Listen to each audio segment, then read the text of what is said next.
पुण्यातील वाघोली भागातील तांबे वस्तीत गुन्हे शाखेनं कारवाई करत 76 लाख रुपये किमतीचा एमडी ड्रग्सचा साठा जप्त करत 2 तरुणांना अटक केली आहे। गुन्हे शाखेच्या पोलिसांनी वाघोलीच्या तांबे वस्तीत ही मोठी कारवाई केली आहे। राजस्थानमधून आलेल्या रामेश्वरलाल मोतोजी अहिर आणि नक्षत्र हेमराज अहिर या दोघांच्या मुसक्या वळल्या।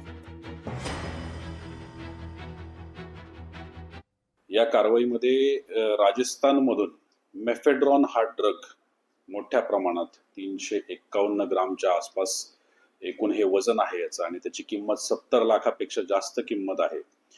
असं हे ड्रग्स घेऊन येताना त्यामध्ये 2 आरोपी रामेश्वरलाल अहिर आणि नक्षत्र अहिर या 2 आरोपींना अत्यंत उत्कृष्ट अशा इन्फॉर्मेशनवरती युनिट 6 आणि ANC 2 या दोन्हींच्या संयुक्त टीम्सने ताब्यात घेऊन ही कारवाई पूर्ण केलेली आहे।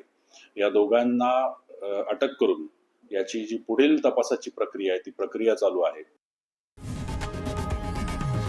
लोकशाही मराठी ऐका, पहा, जागरूक रहा।